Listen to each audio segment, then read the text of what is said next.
Menopause, इसका मतलब है कि जब मासिक धर्म बंद हो जाता है, 12 महीनों तक जब मासिक धर्म नहीं आता है, तो मेडिकल तौर पे हम आपको कहते हैं कि आपको मेनोपॉज आ गया है। राइट? मेनोपॉज अपने साथ लेके आता है बहुत सारी छोटी छोटी समस्याएं। हर एक समस्या के लिए दवाइयों की जरूरत नॉर्मली नहीं होती है, बट हाँ, आपको आपके गायनेकोलॉजिस्ट या डॉक्टर से कंसल्ट जरूर करना चाहिए। जो आपको वो बोलते हैं कि सब ठीक है, ये रूटीन मेनोपॉज है, उसके बाद एक सवाल आता है कि अपने दिनचर्या में, अपने डाइट में क्या क्या चेंजेस लाने से मेनोपॉज की जो खराब असरें हैं उनको हम कम कर सके, बंद कर सके, उससे छुटकारा पा सके। अब मेनोपॉज में नॉर्मल शिकायतें रहती हैं एसिडिटी की, ब्लोटिंग की, गैसेस बन जाने की, कॉन्स्टिपेशन की, सर दर्द होने की, पैरों में दर्द होने की। इन छोटी मोटी समस्याओं को डाइट के द्वारा ही हम कैसे ट्रीट कर सकते हैं? तो सबसे पहले जो प्रोबायोटिक चीजें हैं, जैसे फर्मेंटेड चीजें हैं, लस्सी है, दही है, छाछ है, इन सब चीजों का कंजम्पशन हमको बढ़ा देना है। ये हमको प्रोबायोटिक्स देते हैं। प्रोबायोटिक्स का मतलब है अच्छे बैक्टीरिया। अच्छे बैक्टीरिया जब हम कंज्यूम करते हैं तो हमारे जो अतड़िया है उसकी एक्टिविटी अच्छी हो जाती है, डाइजेशन की प्रक्रिया इंप्रूव हो जाती है और स्वाभाविक तौर से आपकी जो डाइटरी समस्याएं हैं वो काफी हद तक कम हो जाती है। इसके अलावा ये प्रोबायोटिक्स जैसे छाछ, दही वगैरह लेने के बाद आपको कैल्शियम की भी डोज मिलती है।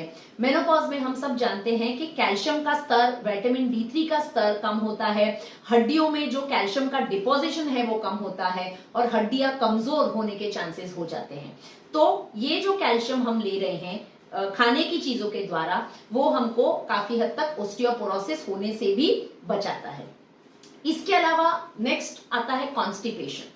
तो मेक श्योर कि आप फाइबर कंटेंट ज्यादा हो ऐसी चीजें खाना प्रेफर करें, जैसे कि ग्रीन लीफी जो हरे पत्ते वाली सब्जियां हैं, बहुत सारा पानी पीना है और मल्टीग्रेन आटा जिसको हम बोलते हैं, जिसमें जो रिफाइंड फ्लावर से नहीं बना होता है पर मल्टीग्रेन चैफ से बना होता है, जौ का जो आटा होता है उसमें भी बहुत सारा फाइबर कंटेंट होता है। तो आपकी जो चपाती आप रेगुलर आटे से बनाते हैं, इसके अलावा अगर आप उसको जौ के आटे से बनाना शुरू कर देते हैं तो ये आपको काफी सारा फाइबर देगा और आपकी कॉन्स्टिपेशन की समस्या को काफी हद तक दूर करता है। इसके अलावा रात को नींद नहीं आना, टेंशन वाले ख्याल आते रहना, हॉट फ्लैशेस होते रहना, तो इसके लिए रिलैक्सेशन, मेडिटेशन बहुत हद तक काम आते हैं। और हॉट फ्लैशेस के लिए सोया बीन करके जो ग्रेन आता है, सोया की बनी हुई चीजें आती है, नगेट्स आता है, सोयाबीन का आटा लेके आप आपके चपाती में यूज कर सकते हैं। सोयाबीन की मुट्ठी में आपको उसको बना के आप उसकी सब्जियां भी बना सकते हैं। ये जो बीन है उसके अंदर महिलाओं में जिस हार्मोन की कमी होती है मेनोपॉज में, वो हार्मोन इसमें प्लांट के बेस में होता है, जिसको हम फाइटोइस्ट्रोजेंस बोलते हैं मेडिकल भाषा में। तो इससे आपका जो ईस्ट्रोजन की शरीर में कमी हो गई है वो काफी हद तक रिप्लेस होता है और रिप्लेसमेंट की जो साइड इफेक्ट है उसके बिना आपके शरीर को ईस्ट्रोजन मिल जाता है।